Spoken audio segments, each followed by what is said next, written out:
Revivir los momentos que marcaron la historia del mundo deportivo es un ejercicio fundamental para entender su evolución a través del tiempo, además de servir como fuente inspiradora para chicos y grandes. Este es el primero de una serie de videos en los que te iremos contando los sucesos más trascendentes que ha dejado el deporte en sus diversas disciplinas. Nuestro viaje comienza a partir de la década pasada, así que escríbanos en la caja de comentarios qué periodo o año te gustaría que realicemos posteriormente. Sin más, viajemos al pasado, en donde los acontecimientos deportivos se quedaron para la historia.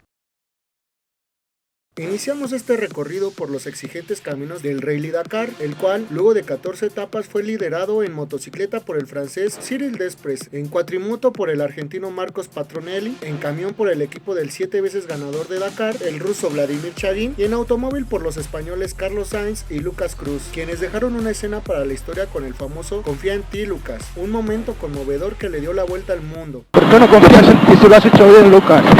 ¿Por qué no confías en ti, coño? Confía en ti, por favor. Confía en ti, coño. Si lo has hecho bien, joder. Del rally más famoso del planeta nos trasladamos a Australia para el primer Grand Slam del año, en donde el suizo y número 1 del mundo, Roger Federer, levantó su cuarto abierto australiano tras imponerse en la final al escocés Andy Murray por marcador de 6-3, 6-4 y 7-6. El último set fue un apasionante y dramático tiebreak, en donde Federer remontó al británico para un 13-11 final que le daba su 16º Grand Slam y 62º título individual de su carrera.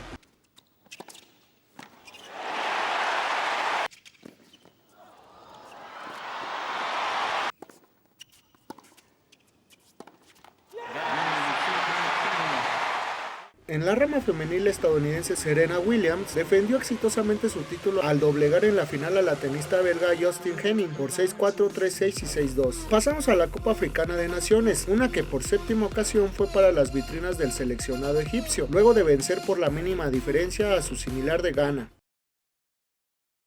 Ya en febrero, la edición 44 del Super Bowl sorprendió a propios y extraños, cuando la debutante de Nueva Orleans rompió los pronósticos derrotando a los poderosos y favoritos Colts de Peyton Manning. Comandados por el mariscal de campo Drew Brees y su entrenador en jefe Sean Payton, los Saints se repusieron a un 16 y terminaron ganándolo 17-31 para llevarse el primer supertazón de su historia. El partido será recordado eternamente por el saque inicial de los comandados por Drew Brees durante el tercer cuarto, la primera patada en propio campo en la historia de los Super Bowls, una con la cual recuperaron la posesión y abrieron el camino al triunfo. También en el mes del amor y la amistad tuvo lugar el juego de estrellas de la NBA, este y oeste. Dieron a la gente un partido intenso, duro y tan entretenido como competido, en el que la NBA redefinió la palabra espectáculo al congregar 108,703 espectadores en el Cowboy Stadium, cifra récord para un partido de baloncesto. La conferencia este ganó a la del oeste por 141-139, en donde el final fue de pura emoción, ya que Carmelo Anthony falló el triple para la victoria de su causa. It was a good one here at Cowboy Stadium. They set the with going for the win right here. Carmelo Anthony with the step. De febrero nos saltamos al mes de abril, uno que albergó el Master de Augusta, el primer Major de la temporada. Ahí el estadounidense Phil Mickelson se enfundó su tercera chaqueta verde al superar al inglés Lee Westwood y al norteamericano Anthony Kim en la última jornada con una tarjeta de 67 golpes para un total de 272. El 12º día del mes de mayo, el Atlético de Madrid conquistó la primera Europa League de su historia, tras vencer en Hamburgo al Fulham. Durante un encuentro cargado de intensidad y emoción, Diego Forlán fue el autor de los 2 tantos rojiblancos y Simon Davis descontó para los ingleses. 2 semanas después se disputó en el Santiago Bernabéu la final de la UEFA Champions League entre el Inter de Milán y el Bayern Múnich. Gracias a un doblete de Diego Milito, el conjunto italiano alzó su tercer orejón en lo que resultó ser el acontecimiento deportivo anual más seguido del mundo, con más de 109 millones de espectadores, superando por mucho al Super Bowl, que fue visto por 106 millones de personas. Asimismo, las 5 ligas de fútbol más importantes de Europa llegaron a su final, encumbrándose campeones en España el Barcelona, en Inglaterra Chelsea, en Francia el Olympique de Marsella, en Italia el Inter de Milán y en Alemania el Bayern Múnich. Lo último de mayo fue el Giro de Italia, uno en el que el italiano Van Basso se apropió de su segunda vuelta a Italia tras haberla obtenido en 2006 y después de cumplir 2 años de sanción por dopaje.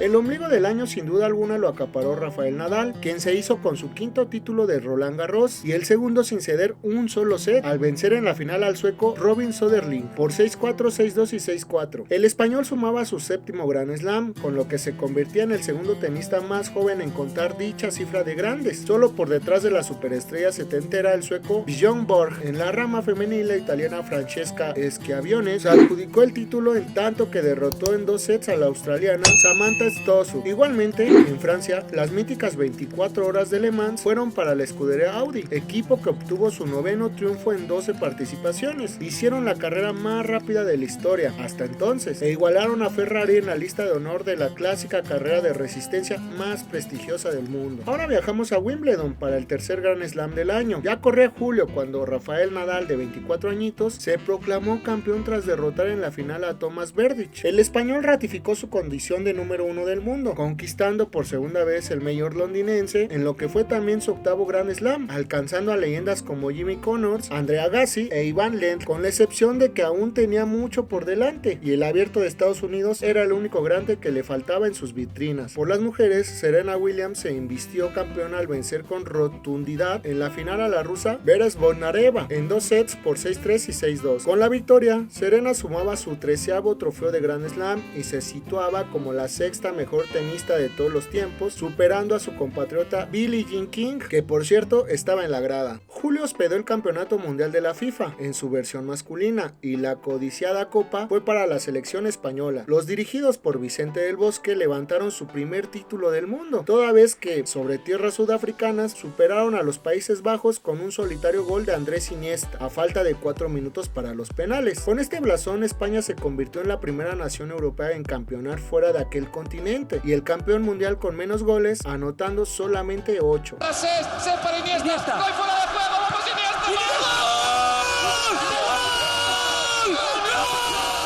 Nos trasladamos al Tour de Francia, donde Alberto Contador resultó ganador de su carrera. Sin embargo, el galardón le sería retirado 2 años más tarde, cuando se descubrió que había consumido clenbuterol durante las últimas 6 etapas. Finalmente, el justo ganador fue el luxemburgués Andy Schleck, seguido del español Samuel Sánchez y el belga Jürgen van den Broek.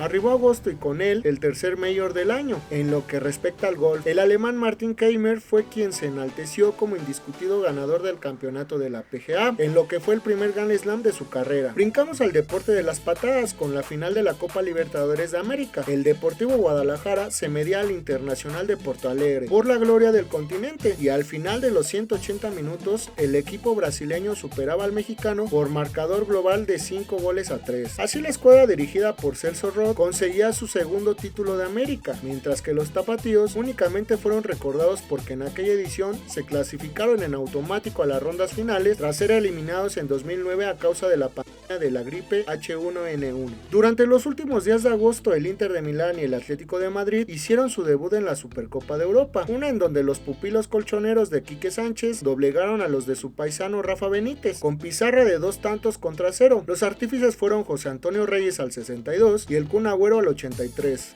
Adiós agosto, hola septiembre, la primera vez en la historia en que el US Open se jugaba durante dicho mes. Los finalistas fueron el 1 y el 3 del mundo, Rafael Nadal y Novak Djokovic, en un partido para la historia que duró casi 6 horas a causa de la lluvia. El español batió al serbio en 4 sets y con solo 24 años se unía al selecto grupo de tenistas como los únicos del orbe capaces de ganar al menos una vez los 4 majors, con la excepción de que Nadal lo hacía como el segundo más joven en adjudicarse el mérito. Phenomenal. And he stolen that away from John.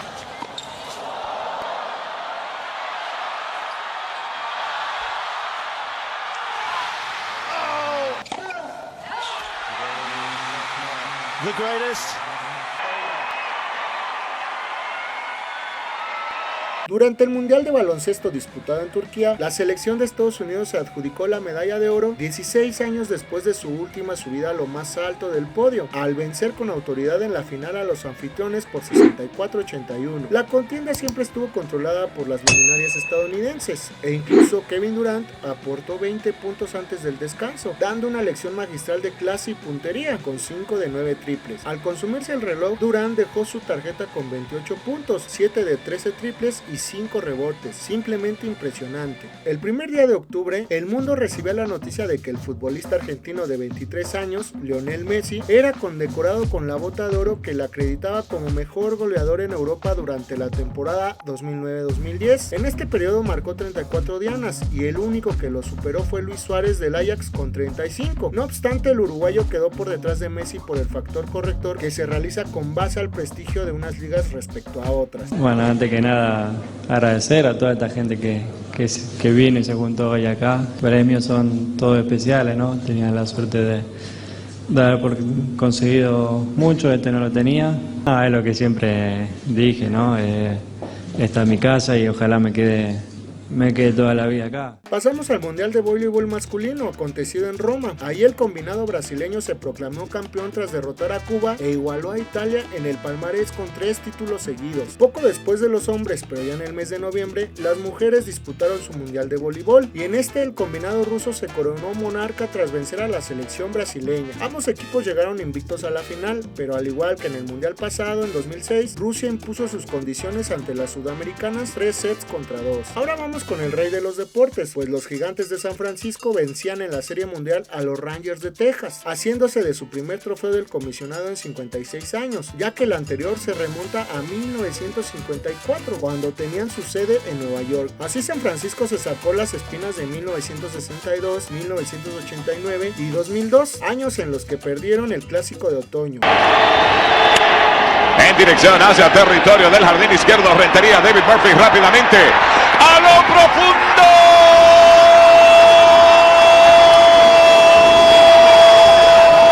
¡No! ¡Díganle que no es esa pelota! En el deporte blanco, la Copa Davis es el equivalente a la Copa del Mundo, es decir, el torneo de naciones más importante, pero solo para varones. En 2010, Serbia ganó por vez primera en su historia, al pasar 3-2 por encima del seleccionado francés durante la final efectuada en Belgrado. El 14 de noviembre, la Fórmula 1 llegó a su final con el Gran Premio de Abu Dhabi, sobre el asfalto de los Emiratos Árabes Unidos. El piloto alemán Sebastian Vettel se convirtió por sorpresa en el campeón del mundo más joven de la historia. Por primera vez en toda la historia de la Fórmula 1, hasta 4 pilotos llegaban a la última fecha con opciones de título, y cabe mencionar que Vettel tenía las mínimas posibilidades de coronarse campeón del mundo. Alonso terminó séptimo y Sebastián primero, además de sorpresivamente campeón del mundo ante todo pronóstico. Lo último del año fue de puro fútbol soccer con el Mundial de Clubes de la FIFA, la elección para las Copas del Mundo de 2018 y 2022, así como la final de la Copa Sudamericana. El máximo organismo del fútbol internacional le dio a Rusia el Mundial de 2018, mientras que Qatar se adjudicó el de 2022. Por otro lado, el 8 de diciembre, Independiente de Argentina se consagraba campeón de la Copa Sudamericana, venciendo al Goiás de Brasil por penales. Su hito fue enorme, ya que se levantaron de un 0-2 en contra en la ida, además de que previamente eliminaron al campeón argentino, uruguayo, líder anual colombiano, campeón ecuatoriano, campeón de la Sudamericana anterior y campeón de la Recopa de este mismo torneo. Para engrosar aún más su grandeza, Independiente se enaltecía como el único equipo campeón internacional en 6 décadas consecutivas, de 1960 a 2010. Nada mal, ¿eh? El evento deportivo que cerró el año fue el Mundial de Clubes, uno en donde el Inter de Milán, vigente campeón de Europa, vencía 3-0 al Mazembe congoleño. La contienda tuvo lugar el 18 de diciembre en los Emiratos Árabes Unidos, y claramente fue la cereza del pastel que le faltaba a la escuadra Nero-Azzurra, puesto que también logró levantar ese mismo año el Scudetto de la Serie A, la Copa de Italia, la Supercopa de Italia y la antes mencionada UEFA Champions League. Hasta aquí llegamos en este recorrido por los mejores y más importantes momentos del año deportivo. ¿Se nos ha escapado incluir alguna competencia? ¿Qué tienes en mente? Házmelo saber en los comentarios. Y también escríbenos qué año deportivo te gustaría ver para el siguiente video de esta serie. Si has llegado hasta acá, no me queda más que agradecerte, pues gracias a ti este canal sigue creciendo poco a poco. Sin embargo, para hacerlo más rápido, ¿qué te parece si compartes esta publicación, te suscribes al canal y además activas las notificaciones? De esta manera el algoritmo de YouTube nos mostrará a más gente y en recompensa recibirás una notificación en tus diferentes dispositivos cada vez que publiquemos nuevo contenido. Sin más que agregar, esto ha sido todo, así que nos vemos muy pronto para otra nueva y apasionante aventura dentro del maravilloso mundo deportivo. Un fuerte abrazo y hasta la próxima.